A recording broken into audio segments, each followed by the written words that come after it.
सहना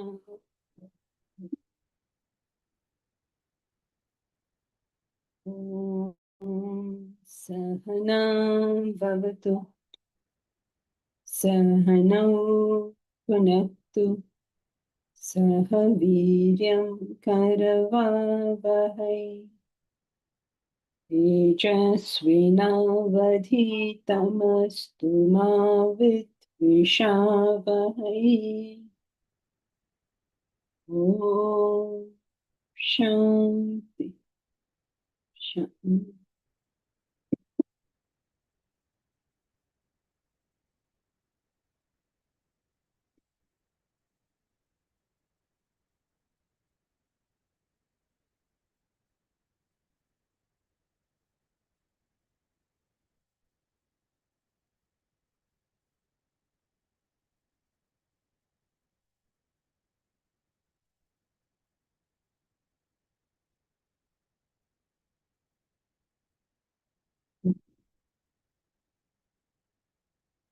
Unselfishness is not occasional charity, but a way of life.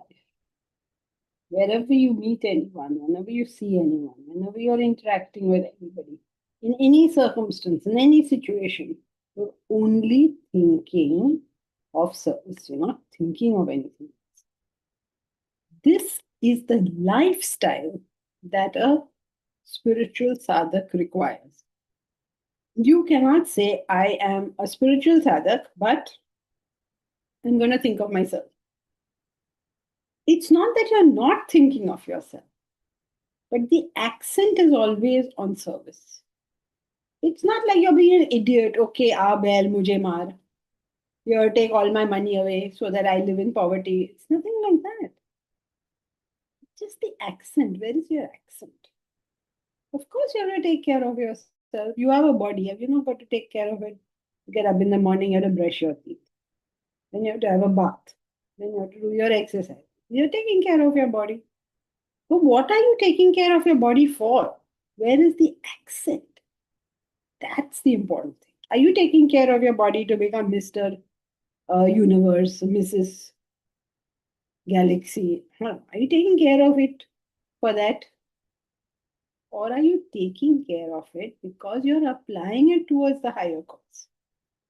Suppose you take care of your body so much that you have no time to look after the higher cause. Then can you imagine how silly that is? So all the time, the accent is always on service. So does that mean I should never accept money for what I do? No, why not? Please accept money. Why should you not accept money for what you do? Is there something evil in money? Oh, I must not take money because then it's not unselfish. No such thing. The question is, are you doing the work for the money or are you doing the work for the service? This is the accent. Just like when you're taking care of your body, you take care of your money as well. Then you take care of your mind because you possess a mind. Better take care of it. You don't take care of it, who's going to take care of it?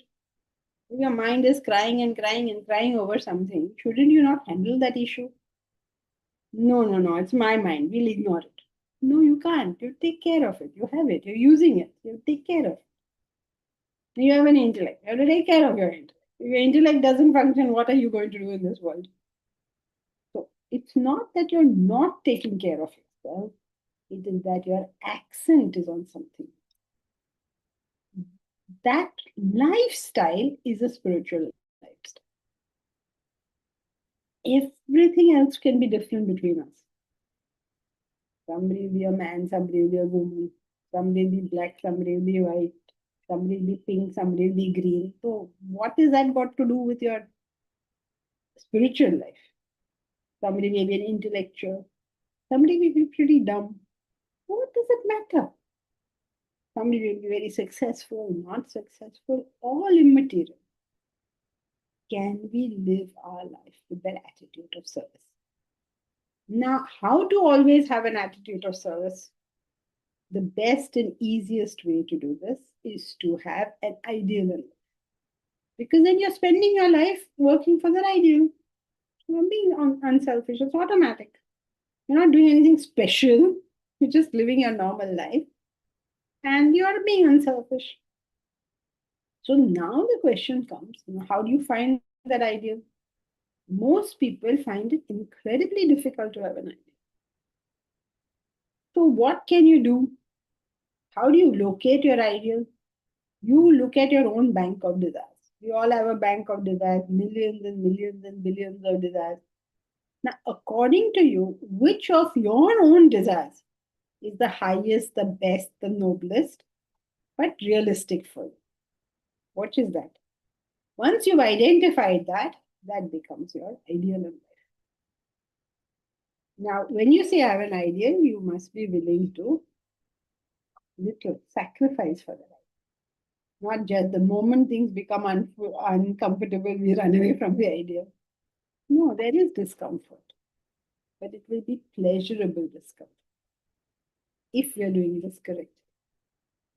Does that mean that it will never pain you? No, it will pain you also. Well, you have to live with it. Don't grumble. You never got anything in this world without some pain. Did your mother give you birth without pain? Everybody has to get some pain, no? So don't say, oh my God, oh my God, oh my God. Get used to it. Pain is a fact of life. If you take pain consciously, you will do it at your terms. If you refuse to take pain consciously, you will do it at other people's terms. It's that simple. Right? So now let's read further.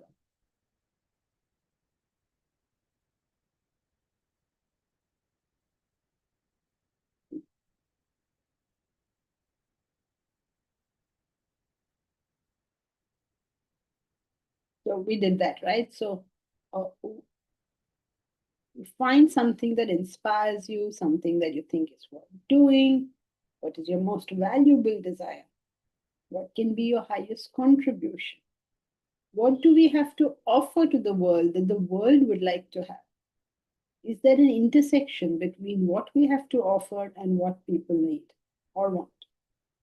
When we question ourselves thus, we find our ideal is uncovered to our vision. An ideal may require a little sacrifice. Are you willing to make that sacrifice? This is where that realistic portion comes.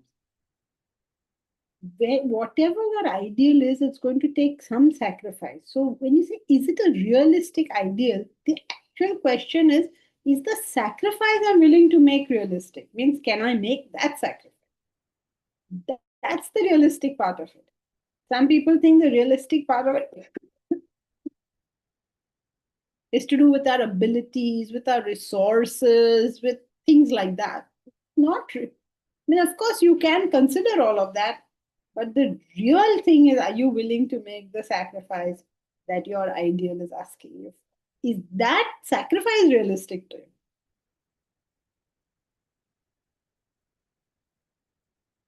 Is the ideal important enough to justify that sacrifice? This is the realistic aspect of it. Are you willing to do the sacrifice? And whatever sacrifice you are willing to do, does the ideal justify it? Don't unnecessarily do stupid sacrifice. An ideal is not a superficial imposition upon ourselves. Another important aspect for us to understand. It's not like I'm taking up some ideal as if it's some random thing. An ideal is not a superficial imposition upon ourselves. It comes from the depth of our being. It is the amalgamation of what we see as meaning. It is individual to each one. That purpose, whatever it may be, is the road to salvation. That ideal has to be something that is your mind wants it and your intellect thinks that it's worth having. And this, whatever it is very personal to a person. And that's the road to salvation. Because that is what is converting.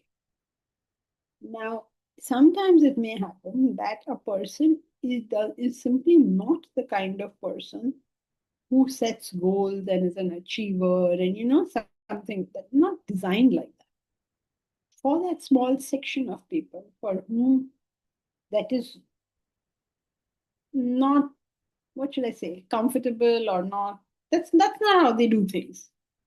Then the alternative to setting an ideal is you associate with somebody who has an idea so that you can play a supportive back office role at least. So that ideal, if you find that ideal important, can't be that you're just supporting that person, but you're finding it important. It's just that you're not the type of person who takes the lead in something. So if somebody is doing that and you can support that, then that's the next best thing to having this for yourself. It's not there in the book, but just completing that thought. Because if everything is around the ideal and it is not possible, you're not the type of person who has these things, then it becomes very difficult. So, what do you do in that case? I don't know if you remember The Fountainhead by Ayn Rand. So that's what she had said. Howard Roark was the person who had the strong ability. I've forgotten that other chap's name. Remember, there were three people. There was Howard Roark, who was the smart guy. Then there was the other guy who was just doing tomfoolery because he was daft and he didn't know it. And he was totally insecure in all his architecture. And there was a third person. Does anyone remember that third person's name? Who was, huh? Can't hear you again, Momita. Something's happened to your computer. He understood the ideal of Howard Roark. He completely bought into it, and he's played a supportive role. So according to Ayn Rand, our whole world should be like that. Either you have that ideal, or you can. Peter Keating. I don't remember. This was so many years ago. I don't remember, but I'll take your word for it. I must have read Ayn Rand. I don't know how many, 40 years ago. But I remember this thing. Peter Keating, is it? So, okay, Peter Keating. I hope you're right because from now I'm quoting you, Momita. So this Peter Keating. He was not of the stature of a Howard Roark, but he bought into that idea and was able to support it. So one of these two things, at least according to Ayn Rand, one of these two we must be, either be Howard Roark or be Peter Keating. But if you're the third chap who is faking his way through, then you're in big trouble. Yes, Bharat? So the person supporting needs to have some feeling for the ideal, or would the support be for the person who's pursuing it? Couldn't hear. I think you said, does the Can you person hear have me? to have feeling? Yes,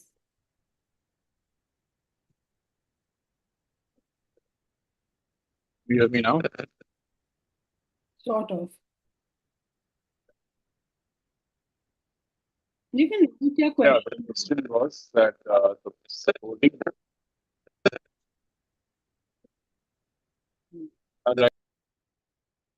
Just to guess your question while you write it. If you're asking, does the supporting person have to feel for the ideal? He has to be totally bought into it. Not just feel for it. His mind and intellect must be totally for it. The only reason he's playing a supportive role is because his personality is not a front office kind of person. His personality is not of a leader. But he's independently wanting the same thing.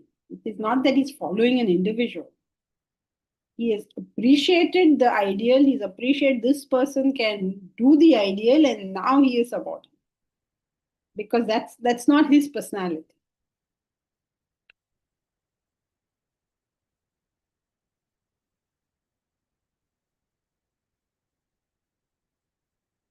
Gail, how do you even pronounce Wyman?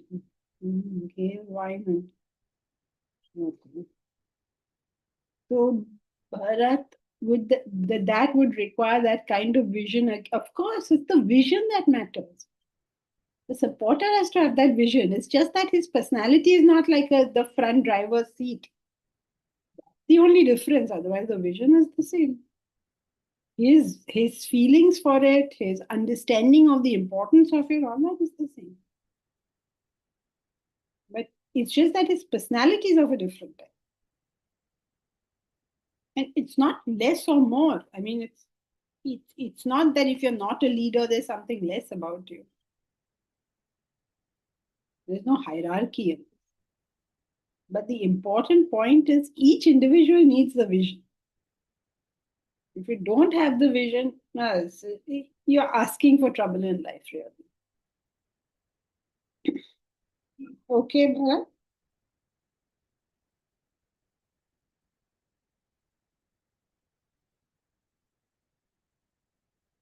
Because our intellect is not adequately developed, we can think a goal to be more important than it is and also believe we can sacrifice for it when we really cannot. And we realize this only after acting on the idea. Correct. That's how the cookie crumbles. So, by definition, right? If it's not adequately developed, you wouldn't know in advance. But if it is developed at all, even if not adequately, at least after we should know. The real tragedy is when you don't know afterwards. That's the real tragedy. Would it work if it were done only for the love of the primary person?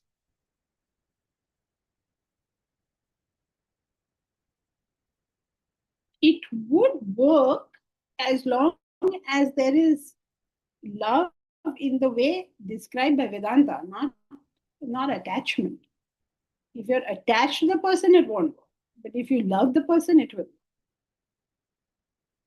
That means you are identifying with the person for the vision that they have.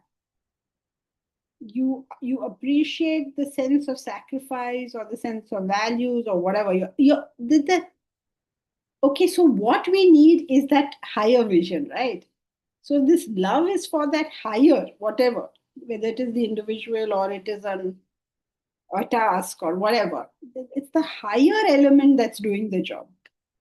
So therefore, if it was love for the primary person, yes, like how the gopis loved Krishna. But their love was not an attachment. You're not choosing this person because this person is somehow, I don't know what, more lovable than I don't know how to put this. You're choosing the person for the right reasons. I can't use the word reasons. You're using the person. You're choosing the person out of your own purity. Let's put it like that. That seems to be the most sensible way of putting it. You chose the person because the purity of that person appealed to the purity in you. It's not that you actually love the person more than you love others, but you are able that your heart can see that this is a.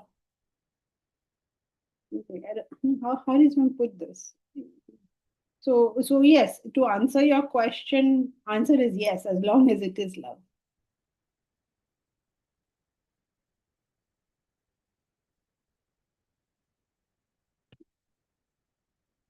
Yeah. Now, problems in the practice of unselfishness. In our attempts to be unselfish, many issues crop up. We must intelligently steer our way, dexterously avoiding them. This is going to happen. What we are about to do is going to happen to every one of us when we're trying to be unselfish. Now I earlier only know that this is possible. So dexterously, skillfully avoid what is about all these problems that are going to come. So what's the first one? Interference in others' lives. It is not for us to thrust our uncalled for services or views on others. Sometimes you want to help somebody so much that person is saying, I don't want your help. No, I will give you my help. Please chill. It is that person's life and that person's choice. It is one of the pains you will put up in your life that you know what's good for somebody, they don't know it, and they're not listening to you, and that's that. And every time you think, oh, it's so horrible, I know they're not listening to me, soothe your mind by reminding yourself that there are people better than us and we are not listening to them. So there's no sense in us saying that, oh, he's not listening to me. So who am I listening to? I'm also doing no my man marzi. No, according to me, I'm doing no man marzi. According to me, I'm following my intellect. But then according to that person also, they are following their intellect. We are all of us in the same boat. So it is not for us to thrust our uncalled for service or views on others. By doing so, by forcing others to do what we believe is right, we may end up damaging them.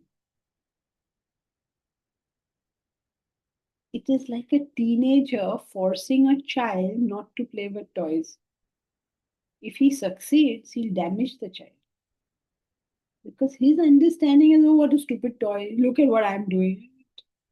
With a child, it's a different world.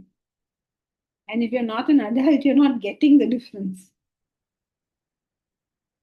So by doing so, by forcing others to do what we believe is right, we may end up damaging them. Spouses or parents are often guilty of this. It is not uncommon for husbands in certain sections of society to believe that they are helping their wives by beating or shouting at them. If you go to a wife beater, very often he'll tell you he's helping her because she's so out of control. He's helping. But is he? Then you force people, when you force people to do something, even if you don't go to such extremes as beating them, when you try to force something down somebody's throat, they rebel. It is the nature of the human mind. You force something, the person will rebel. So you force somebody, let us say, to study Vedanta, what will happen is you are delaying their study of Vedanta. So you're damaging people when you start forcing them, whether it is very physical force or even just saying, oh, you must study Vedanta, you must study Vedanta. They will study in their time. In the meanwhile, let me study. We are not studying as much as we should be. I mean, in the sense, as dedicatedly or as at the right time, or we have our problems in studying also. Why don't we fix those instead of fixing other people's studying? We cannot take over others' lives. Each one must live as he deems best. It is not for us to tell others how they should conduct themselves. It is easy to think we are helping when we are only interfering. One way of checking is observing their feedback. How will you know whether you're helping or interfering? Observe their feed. Observe the feedback. What are you getting back? Are you meeting irritation from others or gratitude? If you help them, then they will be grateful. But if you're interfering with them, then they'll be irritated. If one meets irritation, it's time to withdraw. Take stock. If people are not grateful, maybe they do not perceive it as help. Withdrawing help that does not meet with gratitude seems a good rule of thumb. Not because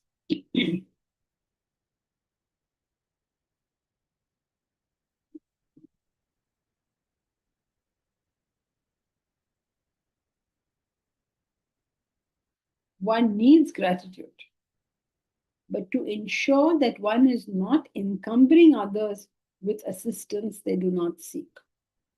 It's not that we want anyone to say thank you, thank you, thank you. Just to ensure that we are on the right track.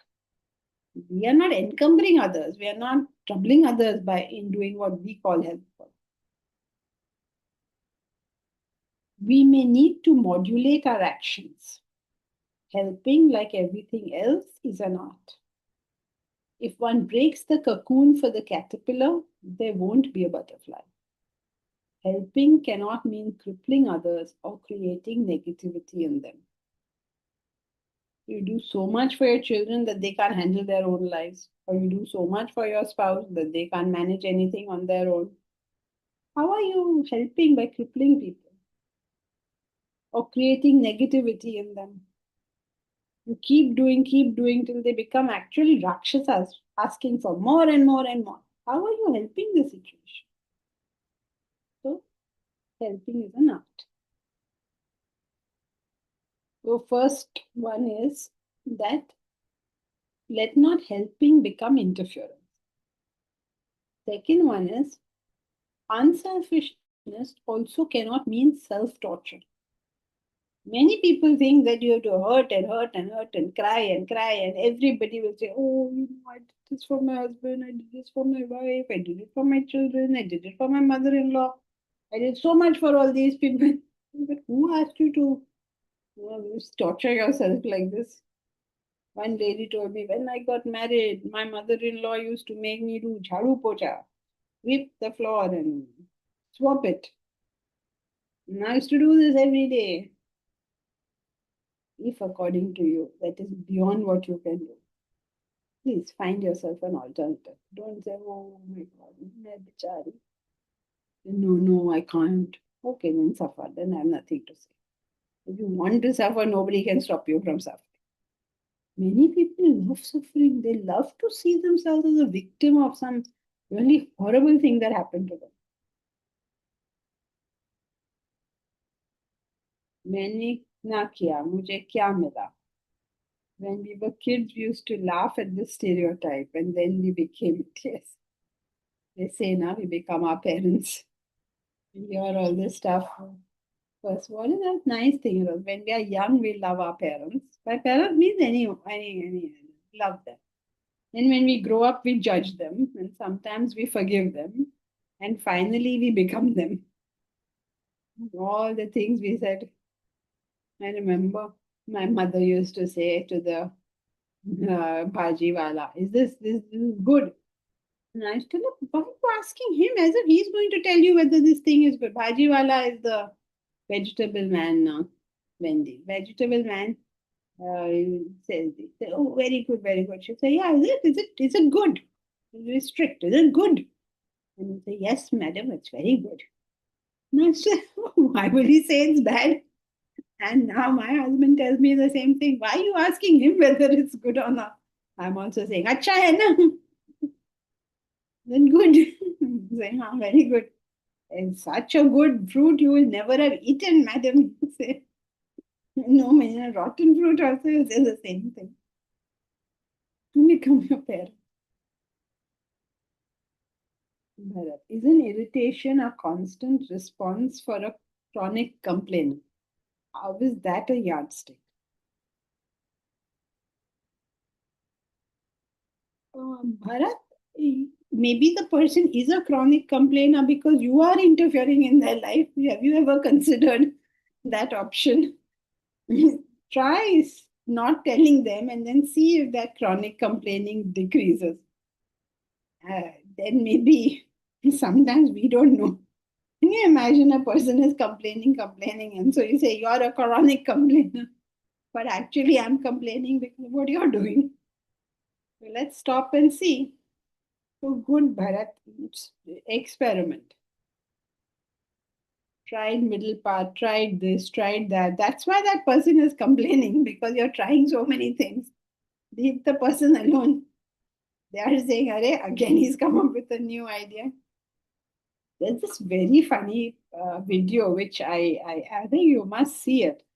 I'll see if I can find it and share it on the chat. There is a woman and there's a man. It's a German video, very sweet. He's sitting on his chair doing nothing. And the woman, have you all seen it? The woman is going up and down, doing whatever she's doing. Then she asks him, what are you doing? So he says, I'm nothing. So why don't you go for a walk? He says, no, I don't want to go. Okay, then why don't you fix the tap? And she's walking. She's doing her work. She's walking. Every time she's seeing him, she gives him one more suggestion. He says, what do you want to do then? I want to sit here. No, but you wanted to go for a walk. No, I want to sit here. Look, you're confusing me. Sometimes you say you want to go for a walk. Sometimes you say you don't want to go for a walk. It's a very funny thing how she's having a conversation in her own head and he's just sitting there doing nothing. So you must see that. So when you try like that, you try to get these non-working people to move, then they are complaining, why are you making me move? Or not complaining, as the case may be. So a chronic complainer may be being caused by us. First, we have to identify that that is not so. If we decide that no, I have done nothing, but this person is still complaining, then he's a chronic complainer. मैं क्या करूं? Okay, Bharat. So first, we must see that we are not the cause of that chronic complaining. That is step one. Second step is once we've identified that, that's that. Unless that person asks for help, why am I going to give any?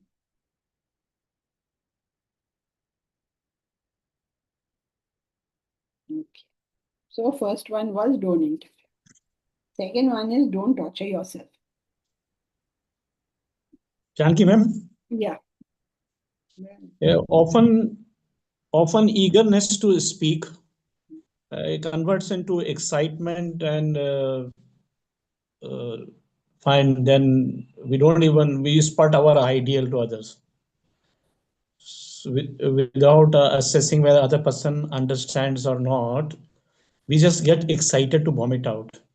So how do we control that excitement? That should be eagerness, but it should not convert into an excitement. Same thing. It is you can be as eager as you want, as excited as you want, as enthusiastic as you want. No problem as far as that. You can go to any limits. You can exceed the limit. No problem. The only problem will occur if when you are expressing that excitement and your intellect isn't being a filter. So if you do any action without the intellect having okayed it, then there is trouble. It's not the emotions or the mind, whatever they are, that's a problem. But that the intellect was not able to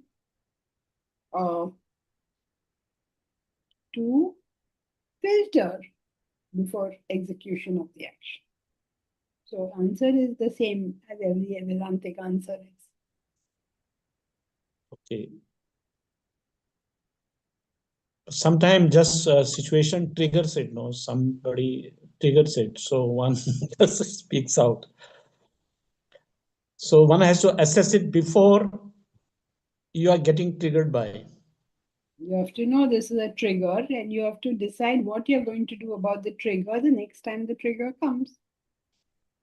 You cannot hold people and stop them from doing anything. If you identify these things trigger me, then if I identify A, B, and C triggering me, then I should have what will I do if I meet trigger A? What do I do when I meet trigger B? And what am I going to do when I meet trigger C? Because you cannot guarantee that you won't meet them.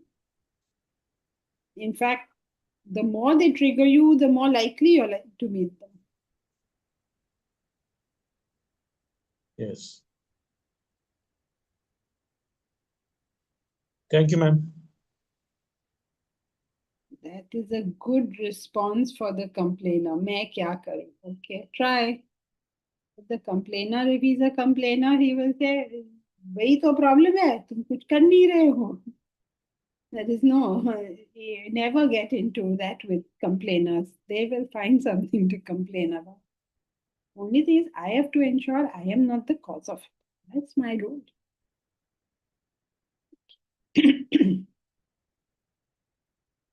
Okay, Mahesh. So, second one was unselfishness is not self-torture. Very important. It's not interference and it's not self-torture. We cannot be more unselfish than we can be. That line deserves to be read again. We cannot be more unselfish than we can be. Isn't it? I can't run faster than I can run. I can't be taller than I am tall. I can't also be shorter than I am short. I cannot be more unselfish than I can be. When our mind is being tortured or stifled, this is not service. Service should give a slight discomfort, not a lot of it. Otherwise, one is straining beyond one's capacity and may end up damaging oneself. So just like you can damage other people by forcing them to be something they are not, you can damage yourself by forcing yourself to be something you're not. Like in lifting weights, one needs to know how much effort is enough effort. Any less will not give the desired result. Any more will damage. To be inspired by service and suddenly take on an impossible service is as meaningless as being inspired by weightlifting champions and attempting their weights. This will not only not develop one's muscles, but may also injure. Exactly what happens at the physical level will happen at the mental level. That is why even when people do premature meditation, not only is it not beneficial, it will actually harm you because it's taking on more than you can do. If one serves beyond one's capacity, one will face frustration. That is why we hear people complaining about the service they are forced to do. Sacrifice becomes self-torture. Service must be accompanied by an understanding of oneself. We each have certain capacity. So too for unselfishness. In everything we have a capacity, right? I have a capacity to sing. I cannot sing better than that. I have a capacity to, I don't know, any capacity.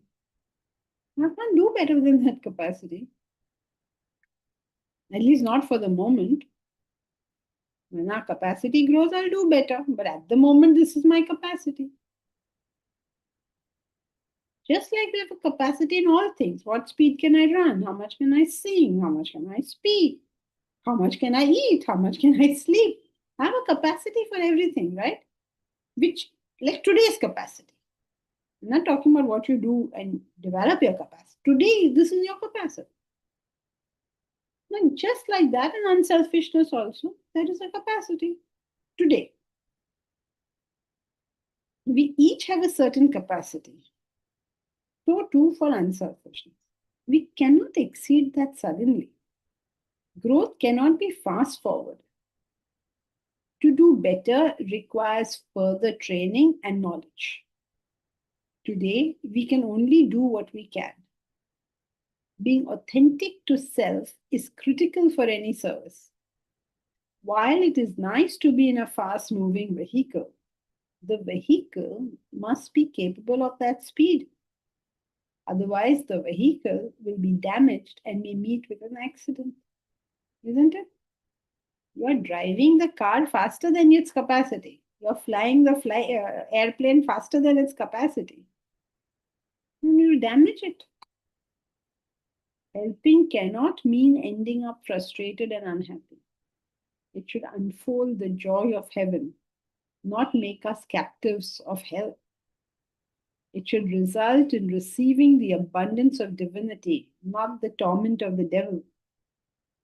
If the helping did not result in a rich bounty of joy and abundance, we should carefully review our giving and then intelligently course correct to serve more sensibly.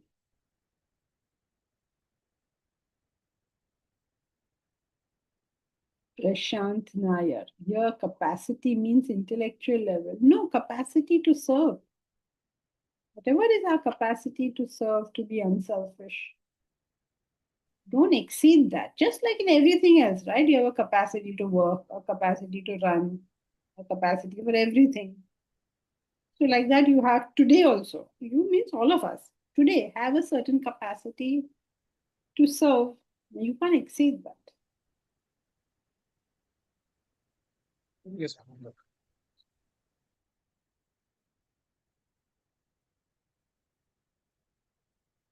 Okay, then third problem. First two are clear. Any questions on the first two problems?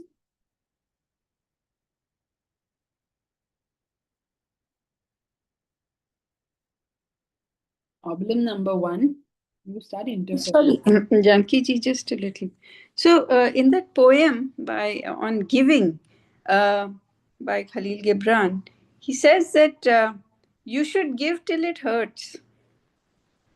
So, isn't that contrary to saying that when you're unselfish and you're giving to others, you should do it till a point where it doesn't really break you? Yeah, that's what it says.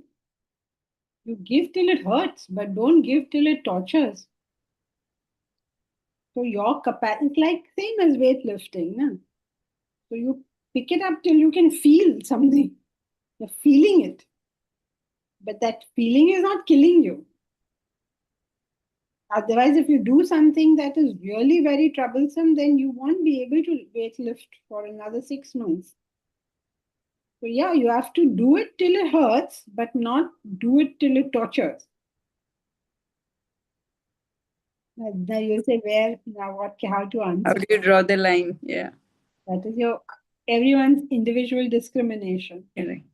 When discrimination is not complete, then you try how much I can do, how much I can't do, and then you sort of modulate accordingly. So, well, I don't know. I'm going to the gym for the first day, and I lift some weight. Then I know what I felt after that, right? Did I feel like good? Then I did it, or did I feel terrible? Then you can also ask your coach. You tell your coach, "Oh my God, you made me do legs. It's hurting me so much." Then your coach may tell you it's fine, and you're good. But then if you go to the coach and says, "Oh hell, you pulled a muscle in doing this," then you're now stuck. Yeah. For 6 months, he won't let you do it. Okay, thank you.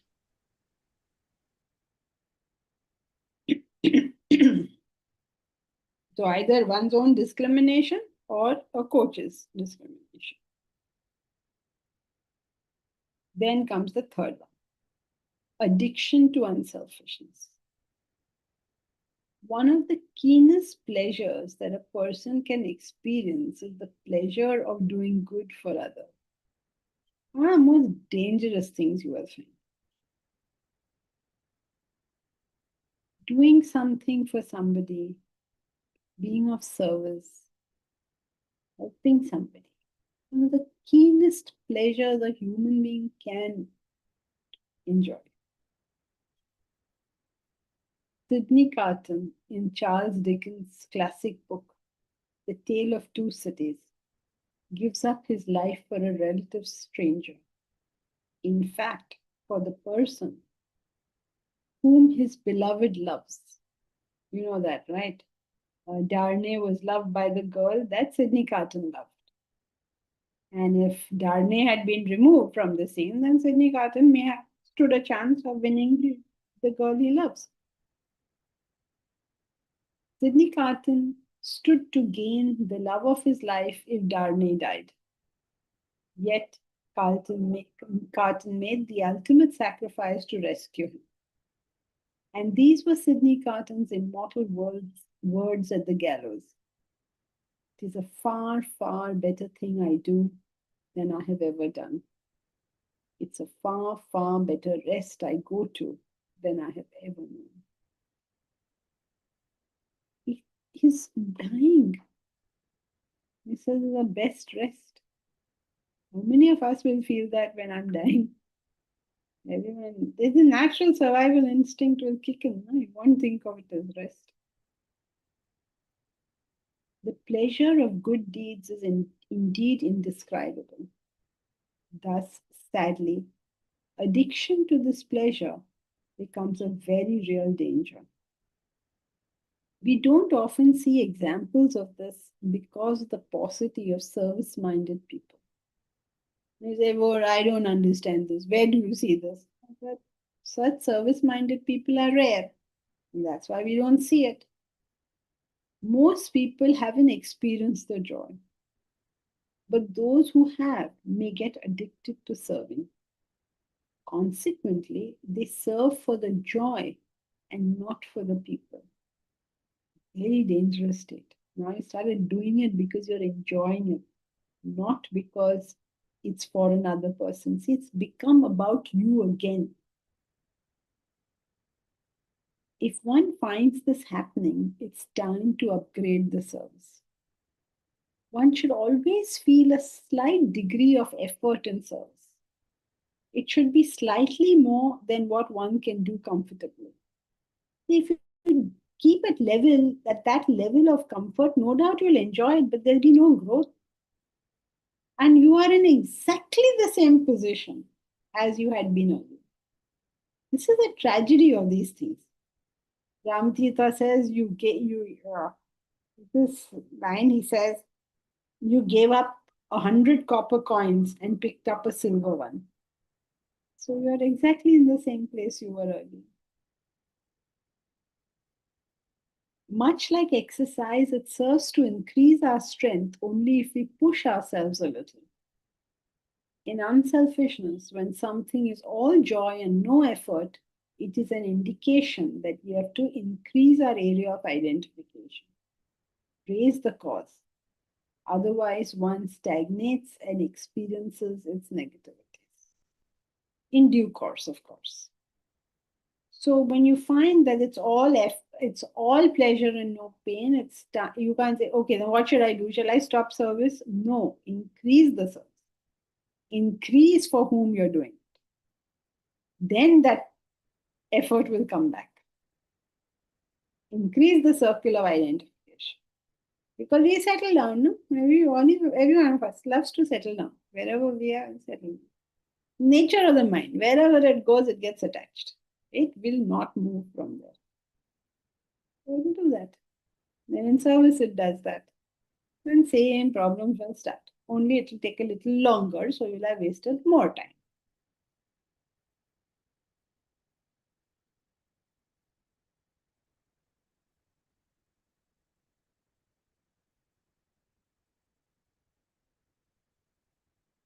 Bharat, would the joy also be neutralized eventually? It'll take a long, long time for that joy to be neutralized. But what can happen is you will develop, you will face consequences of negative action. You get beaten up, really badly beaten up by the world. Something will happen that will agitate you. And then you will continue to do this service, holding on to something that used to give you joy. Something will come to, you see, nature is like a mother, right? She's pushing us forward. But if you sit down and refuse to move forward, she will give you one tight whack. So it will be neutralized, but more likely is you will find the problems in the world. Something will come to agitate.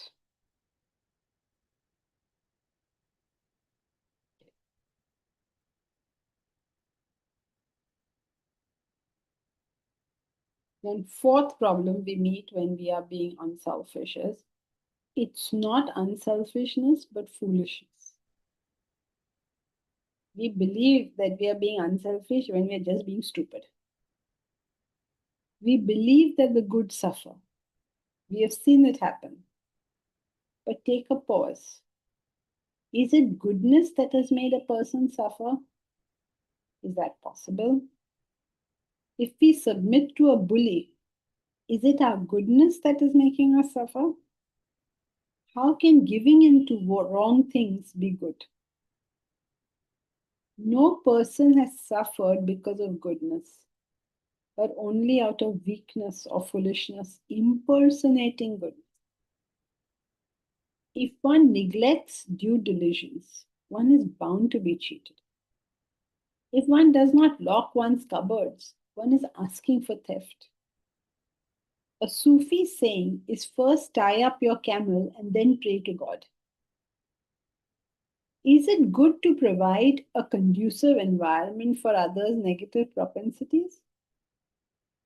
If the only result of my service has been that others have become lazy, ungrateful, or criminal, have I served?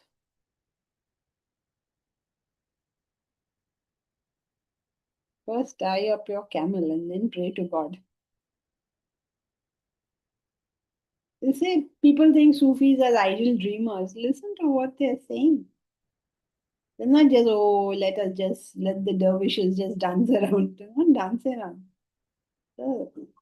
Hardcore common sense in anyone who understands truths.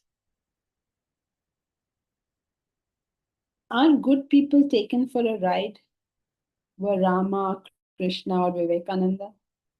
Good persons are not puny people with badges of goodness. They're pillars of strength. A beacon light for all those around. They are masters of their fate, not servants to norms and expectations. One of the reasons why our unselfishness becomes foolishness is because of these norms and expectations. There are times where you have to break rules, where you have to do things that you were taught was not a good thing to do. No, you have to sometimes. That's what Krishna Avatar shows us. He does all sorts of things which are not generally accepted. That doesn't mean we do them generally. It means there could be possible. Like, okay, I must take care of my neighbor, suppose. You must be good to your neighbors. And every day your neighbor is throwing junk into your yard. Now, what is good to your neighbor? I'll continue to be good and he will continue to throw junk. Not a workable deal. Isn't it? So you have to think carefully what you're doing, why you're doing, how you're doing, whether it's actually doing what you think you're doing. All this needs application. When we don't have application, it's foolishness. So you're suffering not because of the unselfishness, but because of the foolishness. In fact, as a matter of fact, your unselfishness may protect you from the consequences of your foolishness. And a good example of that must be Yudhishthira. Yudhishthira was a very good man who did quite a few foolish things. But then the Lord protected him. He had to suffer, of course, for the foolishness, but he was eventually protected. So when we are good, we become, the foolishness is causing problems, but the goodness is standing as a protection. Now, if you're so foolish that your goodness is not equivalent, then you're in deep, deep trouble. Momita. It can become an identity. I am unselfish. Yes, that means you're not unselfish, because now it's just a cloak you're wearing.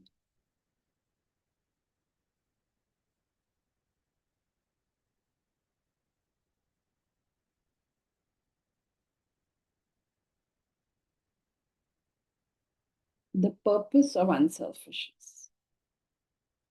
Unselfishness is a tool for enlightenment. It unfolds a higher level of consciousness, and thus the path to enlightenment, the ultimate happiness. One that is never exceeded and never to be lost. So, what is the nature of ultimate happiness?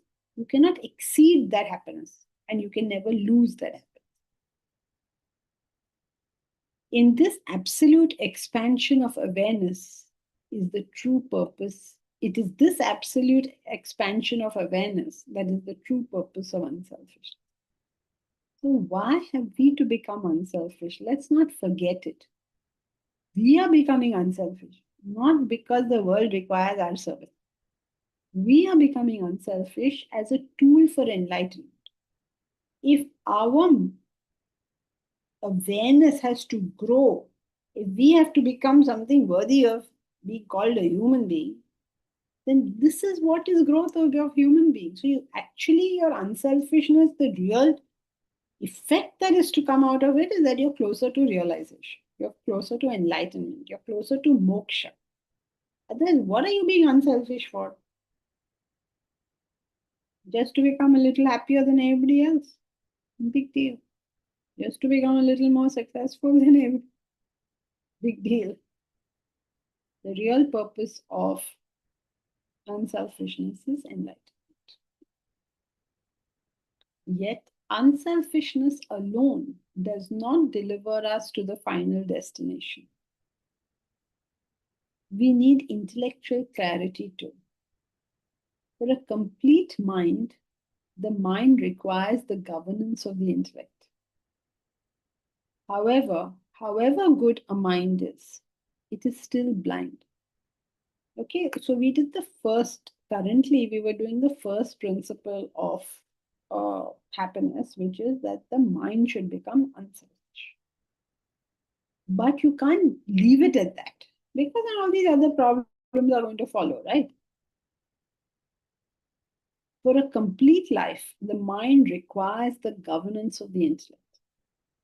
However good a mind is, it is still blind. It needs direction from the intellect. To avoid the problems of unselfishness, the intellect is needed.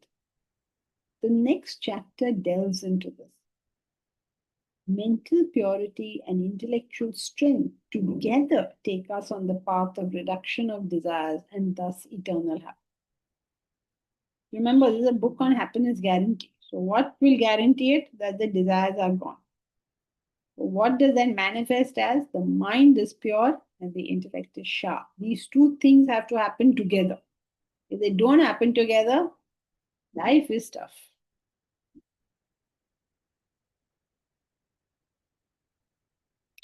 In conclusion, a pure mind is a happy mind. Purity is unselfishness. The objections people raise to unselfishness are, what will happen to me? Selfish people are happy and the good get left behind. The outcomes of unselfishness are that it makes one an inspiring leader, gives immediate pleasure and energy, achievement, enthusiasm, and solves problems. I hope you realize that this is a summary of the chapter. Okay, this is what we have covered so far. Its dangers include interference, stagnation, self-torture, and foolishness. We did this today. Unselfishness means expanding the consciousness. We become unselfish when awareness of our receipts fills us with gratitude, and we act on that gratitude by having a higher goal. We did that last time, remember? The unselfishness of the mind must be accompanied by the governance by the intellect. The vital role of the intellect is examined in the next chapter. This is the previous subtopic which we just did. So this is, in conclusion, is really a summary of what we have done so far, so that I am not called upon to do a summary all over again. Luckily, it's already written and ready. And I hope it reminded you of the things that we have done. Okay, any questions so far? Are you all ready for the next chapter, which is development of the intellect, which we will of course do next time. But any questions on the purity of the mind or unselfishness? Do you want Q&A next time, or we'll start the chapter? If you don't have too many questions, we'll take it up before we start the chapter. Can you hear me, Jankaji? Yes, now finally I can. Okay. Yeah, I had a question about it. It seems like unselfishness is a quality that society values in the individual. We are always praised as unselfish, but the intellect is not. I mean, people actually accuse you of being too rational, too logical, or not understanding the emotions. So why is that? Who can answer this question? Quickly. Because already It needs an intellect to know intellect. Very good. Because how they don't have an intellect, how can they appreciate? If I have no ear for music, how am I going to appreciate somebody who sings? So it's easier for people to identify purity of mind than clarity of intellect. But it's only a short-term thing. Eventually, people start getting it. At least people who know you, they start getting it. They get that somehow whatever you're saying eventually is giving a good result. They aren't quite getting what is happening, but they start to appreciate that it's giving a good result. But then how do they get? I mean, people are not pure-minded either. But then why is it appreciated? It is closer to their level. It's something that, you see, they're more mind-driven, right? So they can appreciate a mind which is sort of better. But there's no intellect, so how do they appreciate that? They can appreciate what they have. I'm a runner, so I can appreciate you're doing a better job at running than I am. That is okay. But I'm not a singer, so I don't know whether you're singing properly or not. So the intellect is way more scarce than a pure mind, than Clear intellect, not just intellect. Clear. It's not just more scarce, it is that I can identify you doing something better than me. I can identify you're singing better than me because I know a little singing. But I cannot identify you doing better physics than me because I don't understand physics at all.